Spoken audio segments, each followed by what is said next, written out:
ಇಲ್ಲಿ ನೋಡಿ, ಇಡ್ಲಿ ಪಾತ್ರೆನ ತೊಗೊಂಡ್ಬಿಟ್ಟು ಇದ್ರ ಒಳಗಡೆ ನಾವು ಒಂದು 2ರಿಂದ 3 ಗ್ಲಾಸ್ ಅಷ್ಟು ನೀರನ್ನು ಹಾಕೊಳ್ಳೋಣ. ಇಡ್ಲಿ ಮಾಡಬೇಕಾದ್ರೆ ಎಷ್ಟು ನೀರನ್ನು ಹಾಕೋತೀವಿ ಇಡ್ಲಿ ಪಾತ್ರೆಯಲ್ಲಿ ಅಷ್ಟು ನೀರು ಇದ್ರೊಳಗಡೆ ನಾವು ಹಾಕೋಬೇಕು. ನೀರು ಹಾಕಿದ್ಮೇಲೆ ಇದ್ರೊಳಗಡೆ ನಾವು ಈ ಥರ ಇಡ್ಲಿ ಪಾತ್ರೆನ ಇಟ್ಕೊಳ್ಳೋಣ. ಆಮೇಲೆ ಇಲ್ಲಿ ನೋಡಿ, ಈ ಥರ ಲೆಮನನ್ನು ತಗೋಬೇಕು. ಲೆಮನನ್ನು ಯಾವ ಥರ ಚೂಸ್ ಮಾಡಬೇಕಂದ್ರೆ ಈ ಥರ ಗಟ್ಟಿ ಇರಬೇಕು. ಅದರ ಜೊತೆ ಈ ಥರ ಹಳದಿ ಬಣ್ಣ ಇರೋವಂಥ ಲೆಮನನ್ನು ತಗೋಬೇಕು, ಲಿಂಬೆಕಾಯಿನ ತಗೋಬೇಕು. ಯಾಕಂದರೆ ನೀವು ಒಂದು ಸ್ವಲ್ಪ ಇದನ್ನು ಗ್ರೀನ್ ಕಲರ್ ತೊಗೊಂಡ್ರೆ ಏನಾಗುತ್ತೆ ಅಂದರೆ ಚೆನ್ನಾಗಿ ಸ್ಟೀಮ್ ಆಗಂಗಿಲ್ಲ, ಮತ್ತು ಅದ್ರ ಮೇಲ್ಗಡೆ ಸಿಪ್ಪೆ ತಿನ್ನಬೇಕಾದ್ರೆ ನಮಗೆ ಒಂದು ಸ್ವಲ್ಪ ಹಾರ್ಡ್ ಅನಿಸುತ್ತೆ. ಸೊ ಹಾಗಾಗಿಬಿಟ್ಟು ನೀವು ಲಿಂಬೆಕಾಯಿನ ಈ ಥರ ಹಳದಿ ಬಣ್ಣದಲ್ಲಿ ಚೂಸ್ ಮಾಡಬೇಕು, ಮತ್ತು ಗಟ್ಟಿ ಇರಬೇಕು, ಸಾಫ್ಟ್ ಇರಕೂಡ್ದು. ಇದು ಲಿಂಬೆಕಾಯಿನ ನಾನು 1 ಅವರ್ ನೀರಲ್ಲಿ ನೆನೆಸಿಟ್ಕೊಂಡಿದ್ದೆ. ನೋಡಿ, ಲಿಂಬೆಕಾಯಿನ ಈ ಥರ ಕಟ್ ಮಾಡ್ಕೊಂಡಿರೋದು ನಾನು ಈ ಸೈಜಲ್ಲಿ ಕಟ್ ಮಾಡ್ಕೊಂಡಿದ್ದೀನಿ. ನೀವು ಬೇಕಂದರೆ ದೊಡ್ಡ ಸೈಜಲ್ಲಿನೂ ಕೂಡ ಕಟ್ ಮಾಡ್ಕೋಬೋದು. ಇವಾಗ ಈ ಲಿಂಬೆ ಹಣ್ಣನ್ನು ನಾವು ಕಟ್ ಮಾಡ್ಕೊಂಡಿರೋದು ಇದ್ರೊಳಗಡೆ ಇಡ್ಲಿ ಪಾತ್ರೆ ಒಳಗಡೆ ಈ ಥರ ಹಾಕೊಳ್ಳೋಣ. ನೋಡಿ, ನೀಟಾಗಿ ಸ್ವಲ್ಪ ಸ್ಪ್ರೆಡ್ ಮಾಡಿನೇ ಹಾಕೋಬೇಕು. ಇದು ತುಂಬ ಇನ್ಸ್ಟಂಟ್ ಉತ್ತರ ಕರ್ನಾಟಕದ ಸ್ಪೆಷಲ್ ರೆಸಿಪಿ ಅಂತ ಅನ್ಬೋದು. ಎನಿ ಸೀಸನಲ್ಲಿನೂ ಕೂಡ ಮಾಡ್ಕೋಬೋದು. ಇವಾಗ ಮತ್ತೆ ಇನ್ನೂ ಒಂದು ಇಡ್ಲಿ ಪ್ಲೇಟನ್ನು ಇದ್ರೊಳಗಡೆ ಇಟ್ಕೊಂಡು ಮತ್ತು ಇದ್ರ ಒಳಗಡೆನೂ ಕೂಡ ಅದೇ ಥರ ಹಾಕೊಳ್ಳೋಣ. ನೋಡಿ, ಈ ಥರ ನಾನು 3 ಪ್ಲೇಟ್ ಒಳಗಡೆ ಲಿಂಬೆ ಹಣ್ಣನ್ನು ಕಟ್ ಮಾಡಿರೋದು ಹಾಕ್ಕೊಂಡಿದ್ದೀನಿ. ಇಲ್ಲಿ ನೋಡ್ಬೋದು, ತುಂಬ ಚೆನ್ನಾಗಿ ಕಾಣ್ತಾ ಇದೆ ಇದು. ಇವಾಗ ಇದ್ರ ಮೇಲ್ಗಡೆ ಲಿಡ್ಡನ್ನು ಮುಚ್ಚಿಬಿಟ್ಟು ಮೀಡಿಯಮ್ ಫ್ಲೇಮಲ್ಲಿ ಒಂದು 15 ನಿಮಿಷ ಇದನ್ನು ಸ್ಟೀಮ್ ಮಾಡ್ಕೊಳ್ಳೋಣ. ಸೊ 15 ನಿಮಿಷ ಇದು ಸ್ಟೀಮ್ ಆಗೋ ತನಕ ನೆಕ್ಸ್ಟ್ ಏನು ಮಾಡೋದು ಅಂತ ನೋಡೋಣ ಬನ್ನಿ. ನೋಡಿ, ಇಲ್ಲಿ ನಾನು ಒಂದು ಸ್ಟೀಲಿನ ಬುಟ್ಟಿನ ತೊಗೊಂಡಿದ್ದೀನಿ. ನಿಮ್ಮ ಹತ್ರ ದಪ್ಪ ತಳ ಇರೋದು ಕಡಾಯಿ ಇದ್ದರೆ ಕಡಾಯಿನ ತೊಗೊಳ್ಳಿ, ಬಟ್ ಏನೇ ತೊಗೊಂಡಿದ್ರು ದಪ್ಪ ತಳ ಇರೋದನ್ನೇ ತೊಗೋಬೇಕು. ಇಲ್ಲಿ ನೋಡಿ, ನಾನು ಒಂದು 30ರಿಂದ 35 ಲಿಂಬೆಕಾಯಿನ ತೊಗೊಂಡಿದ್ದೆ. ಸೊ ಅಷ್ಟು ಲಿಂಬೆಕಾಯಿಗೆ ಇಲ್ಲಿ ನಾನು ಒಂದು ಅರ್ಧ kg ಬೆಲ್ಲನ ಹಾಕ್ಕೊಂಡಿದ್ದೀನಿ. ನೀವು ಒಂದು ಸ್ವಲ್ಪ ಸ್ವೀಟ್ ಜಾಸ್ತಿ ತಿಂತೀನಿ ಅಂದರೆ ಸ್ವಲ್ಪ ಬೆಲ್ಲನ ಜಾಸ್ತಿ ಕಟ್ ಮಾಡಿ ಹಾಕೋಬಹುದು. ಬಟ್ ನಮ್ಮ ಮನೆಯಲ್ಲಿ ಒಂದು ಸ್ವಲ್ಪ ಲಿಂಬೆಕಾಯಿದು ಸ್ವೀಟ್ ಕಡಿಮೆ, ಲೋ ಸ್ವೀಟಲ್ಲಿ ತುಂಬ ಇಷ್ಟಪಡ್ತಾರೆ, ಒಂದು ಸ್ವಲ್ಪ ಹುಳಿ ಹುಳಿ ಅಂತ ಹೇಳ್ಬಿಟ್ಟು ಇಲ್ಲಿ ನಾನು ಬೆಲ್ಲನ ಒಂದು ಸ್ವಲ್ಪ ಕಡಿಮೆ ಹಾಕ್ಕೊಂಡಿದ್ದೀನಿ. ಇಲ್ಲ ಅಂದರೆ ನೀವು 1 kg ಬೆಲ್ಲ ಕೂಡ ಹಾಕೋಬೋದು, ನಿಮ್ಗೆ ಸ್ವೀಟ್ ಇಷ್ಟ ಇದ್ದರೆ. ಇವಾಗ ಇಲ್ಲಿ ಬೆಲ್ಲ ತೊಯ್ಯೋಷ್ಟೇ ಇಲ್ಲಿ ನಾವು ನೀರನ್ನು ಹಾಕೋಬೇಕು. ಜಾಸ್ತಿ ನೀರು ಹಾಕೊಳಕ್ಕೆ ಹೋಗಬೇಡಿ, ಜಸ್ಟ್ ಬೆಲ್ಲ ತೊಯ್ಯೋಷ್ಟು ಹಾಕೊಳ್ಳೋಣ. ಇಲ್ಲಿ ಫ್ಲೇಮನ್ನು ಹೈ ಫ್ಲೇಮಲ್ಲಿನೇ ಇಟ್ಕೊಳ್ಳೋಣ. ಆಮೇಲೆ ಇದನ್ನು ಚೆನ್ನಾಗಿ ಬೆಲ್ಲನ ಫಸ್ಟ್ ನಾವು ಕರಗಿಸ್ಕೊಳ್ಳೋಣ. ಈ ಥರ ಕೈ ಆಡಿಸ್ತಾನೆ ಇಲ್ಲಿ ನಾವು ಬೆಲ್ಲದ ಪಾಕನ ಮಾಡ್ಕೋಬೇಕು. ಸೊ ನೋಡಿ, ಇಲ್ಲಿ ನಮ್ಮದು ಬೆಲ್ಲ ಚೆನ್ನಾಗಿ ಕರಗಿದೆ, ಚೆನ್ನಾಗಿ ಕುದ್ದಿದೆ. ಮಿನಿಮಮ್ ನಾನು 10 ನಿಮಿಷ ಇಲ್ಲಿ ಕುದಿಸ್ಕೊಂಡಿದ್ದೀನಿ. ಇವಾಗ ಮೇನ್ ರೀಸನ್ ಉಪ್ಪಿನಕಾಯಿ ಹಾಳಾಗಬಾರ್ದು ಅಂದೋದಕ್ಕೆ ಪಾಕನೇ ಕಾರಣ. ಸೊ ಹಾಗಾಗಿಬಿಟ್ಟು ನಿಮ್ಮ ಪಾಕ ಕರೆಕ್ಟ್ ಆಗಿದ್ದರೆ ನಿಮ್ಮ ಉಪ್ಪಿನಕಾಯಿ ಫೇಲ್ ಆಗಂಗಿಲ್ಲ. 100% ನಾನು ನಿಮಗೆ ಚಾಲೆಂಜ್ ಮಾಡ್ತೀನಿ. ಸೊ ನಾನು ಹೇಳೋ ಪ್ರತಿಯೊಂದು ಟಿಪ್ಸನ್ನು ಫಾಲೋ ಮಾಡಿ. ಇವಾಗ ನೋಡಿ, ನಮ್ಮ ಬೆಲ್ಲದ ಪಾಕ ಚೆನ್ನಾಗಿ ಕುದ್ದಿದೆ. ಇದು ಕುದ್ದಿದೆಯೋ ಇಲ್ಲೋ ಅಂತ ಹೆಂಗೆ ಗೊತ್ತಾಗುತ್ತೆ ಅಂದರೆ, ಇವಾಗ ನಾನು ಫ್ಲೇಮನ್ನು ಆಫ್ ಮಾಡ್ಕೊಂಡಿದ್ದೀನಿ. ಇವಾಗ ನೋಡಿ, ಈ ಥರ ಸೌಟ್ ತೊಗೊಂಡು ಬಿಸಿ ಇರುತ್ತೆ, ಕೇರ್ಫುಲ್ಲಾಗಿ ಮಾಡಿ. ಸ್ವಲ್ಪ ಬಟ್ಟನ ಎದ್ದಿ ಆಮೇಲೆ ಇಲ್ಲಿ ತುಂಬ ಸ್ಟಿಕ್ಕಿ ಅನಿಸುತ್ತೆ ಕೈಗೆ. ನೋಡಿ, ಒಂದು ಎಳೆ ಪಾಕ ಬರೋಕ್ಕಿಂತ ಮುಂಚೆ ಏನು ಥಿಕ್ನೆಸ್ ಇರುತ್ತಲ್ಲ ಅಷ್ಟು ಇಲ್ಲಿ ಥಿಕ್ನೆಸ್ ಇರಬೇಕು, ಅಷ್ಟು ಸ್ಟಿಕ್ಕಿ ಇರಬೇಕು. ಸೊ ಆ ಸ್ಟಿಕ್ಕಿ ಇದ್ದರೆ ಸಾಕು. ನೋಡಿ, ಒಂದೆಳೆ ಪಾಕ ಬರಬಾರ್ದು. ಒಂದೆಳೆ ಪಾಕ ಬರೋಕ್ಕಿಂತ ಮುಂಚೆ ಏನು ಗಟ್ಟಿಯಾಗಿರುತ್ತಲ್ಲ ಆವಾಗಲೇ ನಾವು ಇದನ್ನು ಬಂದ್ ಮಾಡ್ಕೋಬೇಕು. ಸೊ ನೋಡಿ, ಇವಾಗ ಸ್ಟೋವ್ನ ಆಫ್ ಮಾಡ್ಕೊಂಡಾಗಿದೆ. ಇದನ್ನು ಆರೋಕ್ಕೆ ಪಕ್ಕಕ್ಕೆ ಇಡೋಣ. ನೋಡಿ, ಇಲ್ಲಿ ಪಾಕ ಆಗೋ ತನಕ ನಮ್ಮದು ಲಿಂಬೆಕಾಯಿ ಕೂಡ ಚೆನ್ನಾಗಿ ಸ್ಟೀಮ್ ಆಗಿದೆ. ಇಲ್ಲಿ ನೀವು ನೋಡ್ಬೋದು, ತುಂಬ ಬಿಸಿ ಇದೆ. ಇಲ್ಲಿ ನೋಡಿ, ತುಂಬ ಚೆನ್ನಾಗಿ ಸ್ಟೀಮ್ ಆಗಿದೆ. ಕರೆಕ್ಟ್ ಬೆಲ್ಲದ ಪಾಕ ಆಗೋಷ್ಟರಲ್ಲಿ ಇದನ್ನು ಕೂಡ ಸ್ಟೀಮ್ ಆಯಿತು. ಇಲ್ಲಿ ನೋಡಿ, ಕಲರ್ ಚೇಂಜ್ ಆಗಿದೆ, ಸ್ವಲ್ಪ ಸಾಫ್ಟ್ ಕೂಡ ಆಗಿದೆ. ಇಲ್ಲಿ ಮೇಲ್ಗಡೆ ಕೂಡ ನೀವು ನೋಡ್ಬೋದು, ಚೆನ್ನಾಗಿ ಸ್ಟೀಮ್ ಆಗಿದೆ. ಇವಾಗ ನಾವು ಇದನ್ನೆಲ್ಲನೂ ಒಂದು ಪಾತ್ರೆಯಲ್ಲಿ ಒಳಗಡೆ ತಕ್ಕೊಂಡ್ಬಿಟ್ಟು ಆರೋಕ್ಕೆ ಬಿಡೋಣ. ನೋಡಿ, ನಾವೇನು ಸ್ಟೀಮ್ ಮಾಡ್ಕೊಂಡಿದ್ದೀವಿ ಅಲ್ಲ ಲಿಂಬೆಕಾಯಿ ಹೋಳನ್ನು ಈ ಥರ ಆರಿಸ್ಬೇಕು. ಸೊ ಒಂದು ಅಗಲ ಇರೋ ಬಾಣಲಿನ ತಗೊಂಡು ಈ ಥರ ಆರಿಸ್ಕೋಬೇಕು. ಸೊ ನೋಡಿ, ಇದು ತುಂಬ ಚೆನ್ನಾಗಿ ಸ್ಟೀಮ್ ಆಗಿದೆ. ಇಲ್ಲಿ ನೋಡ್ಬೋದು, ತುಂಬ ಚೆನ್ನಾಗಿದೆ. ನೋಡಿ, ಹಿಂಗೆ ಕೈಯಿಂದ ಕಟ್ ಮಾಡಿದರೆ ಕಟ್ಟಾಗ್ತಾ ಇದೆ. ಸೊ ನೋಡಿ, ಇವಾಗ ಇದೇ ಥರ ಆರೋಕ್ಕೆ ಬಿಡೋಣ. ಆರೋಕ್ಕೆ ಬಿಟ್ಬಿಟ್ಟು ಇದಕ್ಕೆ ಒಂದು ಮಸಾಲೆನ ಮಾಡ್ಕೋಬೇಕು, ಉಪ್ಪಿನಕಾಯಿ ಮಸಾಲೆ. ಸೊ ಲಿಂಬೆಕಾಯಿ ಉಪ್ಪಿನಕಾಯಿ ಮಸಾಲೆ ಮನೆಯಲ್ಲಿ ಯಾವ ಥರ ಮಾಡ್ಕೊಳ್ಳೋದು ಅಂತ ನೋಡೋಣ ಬನ್ನಿ.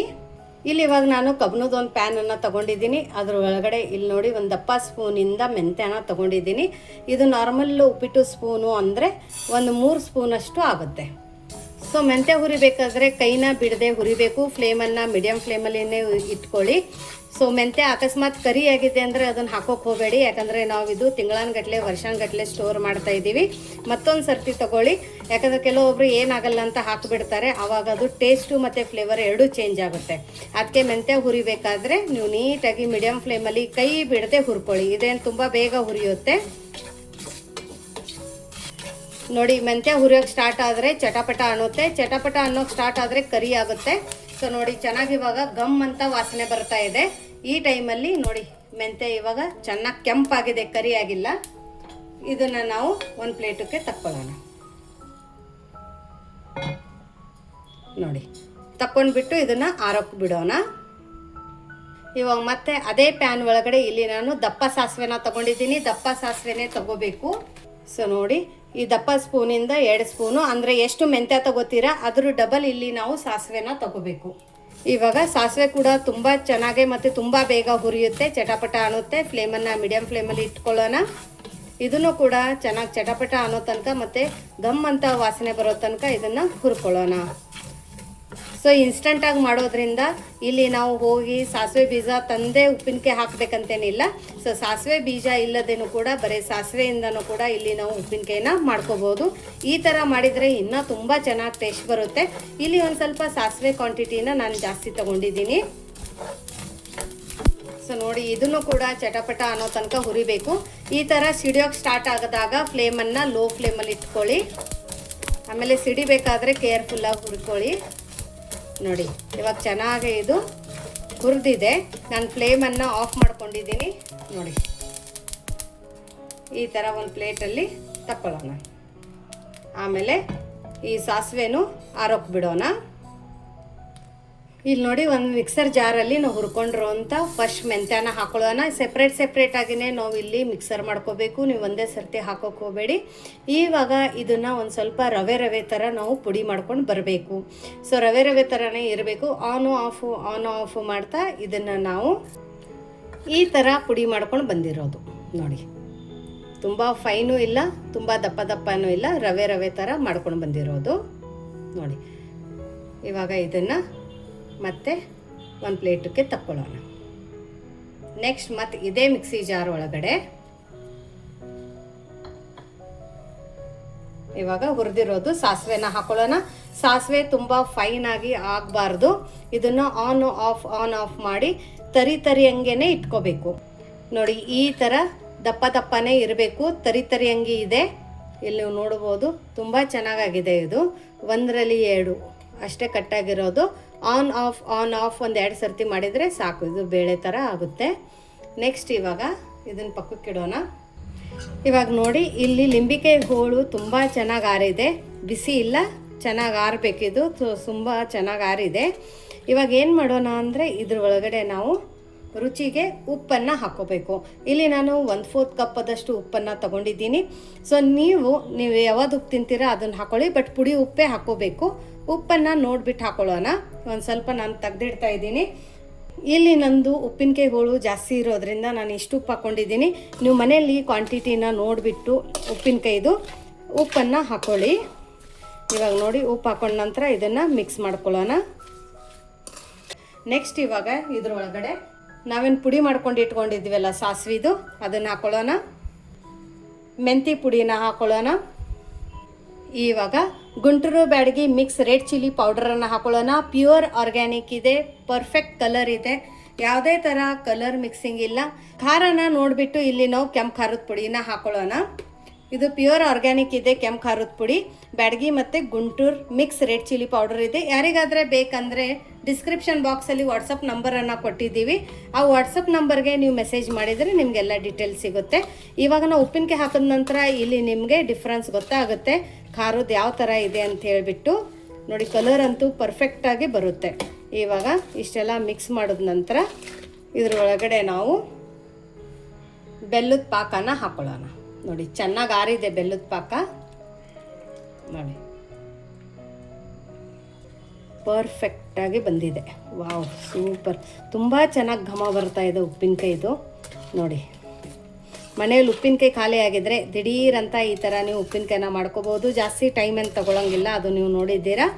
ಸೊ ತುಂಬ ದಿಢೀರಂತ ಇನ್ಸ್ಟೆಂಟಾಗಿ ಉಪ್ಪಿನಕಾಯಿನ ಮಾಡ್ಕೋಬೋದು ನೋಡಿ. ಇವಾಗ ನಾನು ಡಿಫ್ರೆನ್ಸ್ ಹೇಳ್ತೀನಿ ನೋಡಿ. ಸಾಸಿವೆ ಯಾಕೆ ಒಂದು ಸ್ವಲ್ಪ ನಾವು ಜಾಸ್ತಿ ಹಾಕ್ಕೊಂಡಿದ್ದೀವಿ ಅಂದರೆ ಇದನ್ನು ನೀರು ಆಗೋದಿಲ್ಲ. ಇಲ್ಲಿ ನೀವು ನೋಡ್ಬೋದು ಕನ್ಸಿಸ್ಟೆನ್ಸಿ ಪರ್ಫೆಕ್ಟ್ ಕನ್ಸಿಸ್ಟೆನ್ಸಿ ಇದೆ. ಸೊ ಸಾಸಿವೆ ಕಡಿಮೆ ಹಾಕ್ಕೊಂಡಿದ್ರೆ ಒಂದು ಸ್ವಲ್ಪ ನೀರಾಗುತ್ತೆ, ಯಾಕಂದರೆ ನಾವು ಬೆಲ್ಲದ ಪಾಕ ಹಾಕ್ಕೊಂಡಿದ್ದೀವಿ. ಮತ್ತು ಮೆಂತ್ಯನೂ ಕೂಡ ತುಂಬ ಚೆನ್ನಾಗಿ ಫ್ಲೇವರ್ ಕೊಡುತ್ತೆ.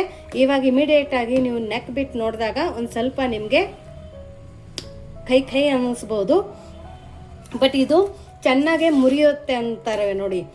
ಆಲ್ಮೋಸ್ಟ್ 7-8 ಅವರ್ಸ್ ಆದಮೇಲೆ ಈ ಕಹಿ ಅಂಶನೂ ಇರೋದಿಲ್ಲ. ವಾವ್, ಜಸ್ಟ್ ವಾವ್, ಅಷ್ಟು ಚೆನ್ನಾಗಾಗಿದೆ. ನಾನು ಇವಾಗ ನೆಕ್ ನೋಡಿದೆ, ಉಪ್ಪು ಖಾರ ಹುಳಿ ಎಲ್ಲ ಪರ್ಫೆಕ್ಟಾಗಿ ಇದೆ, ಏನೂ ಬೇಕಾಗಿಲ್ಲ. ಸೊ ಖಾರನ ನೀವು ನೋಡಿಬಿಟ್ಟು ಹಾಕೋಬೋದು ನೋಡಿ. ಒಂದು ಹನಿ ಎಣ್ಣೆ ಇಲ್ಲದೆ ಮನೆಯಲ್ಲಿ ಇನ್ಸ್ಟೆಂಟಾಗಿ ದಿಢೀರಂತ ನಾವು ಉಪ್ಪಿನಕಾಯಿನ ಮಾಡ್ಕೊಳ್ಳೋದು ಯಾವ ಥರ ಅಂತ ನೋಡಿದ್ದೀರಾ.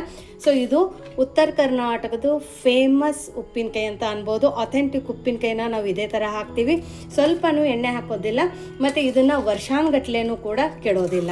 ಸೊ ಇದನ್ನು ನಾವು 7-8 ಅವರು ಇದೇ ಬಾಣಲೆಯಲ್ಲಿ ಇದೇ ಥರ ಬಿಟ್ಬಿಟ್ಟು ಆಮೇಲೆ ನೀವು ಒಂದು ಕಾಚಿನ ಬಾಟ್ಲಿಯಲ್ಲಿ ಹಾಕ್ಕೊಂಡು ತುಂಬಿ ಇಟ್ಕೋಬೋದು. ಇದೇನು ಫ್ರಿಜ್ಜಿಗೆ ಇಡಬೇಕಂತೇನಿಲ್ಲ, ನೀವು ಆಚೆನೇ ಇಟ್ಕೋಬೋದು ನೋಡಿ. ನೋಡಿದ್ರಲ್ಲ ಕಲರು. ಆಮೇಲೆ ಈ ಗ್ರೇವಿ ಕನ್ಸಿಸ್ಟೆನ್ಸಿ ನೋಡಿ, ಪರಾಟ ಕೂಡ ಅದ್ಭುತವಾಗಿರುತ್ತೆ, ತುಂಬ ಸಖತ್ತಾಗಿದೆ. ಸೊ ನಿಮಗೆ ಇವತ್ತಿಂದ ಈ ಉಪ್ಪಿನಕಾಯಿ ರೆಸಿಪಿ ಹೇಗೆ ಅನ್ನಿಸ್ತು ಅಂತ ಕಮೆಂಟ್ ಮೂಲಕ ತಿಳಿಸೋದನ್ನು ಮರಿಬೇಡಿ. ಮತ್ತೆ ಸಿಗೋಣ ನಾವು ಇದೇ ಥರ ಹೊಸ ರುಚಿ ಜೊತೆ, ಹೊಸ ಅಡುಗೆ ಜೊತೆ, ವಿಶ್ಫುಲ್ ಅಡುಗೆ ಮನೆಯಲ್ಲಿ. Thank you.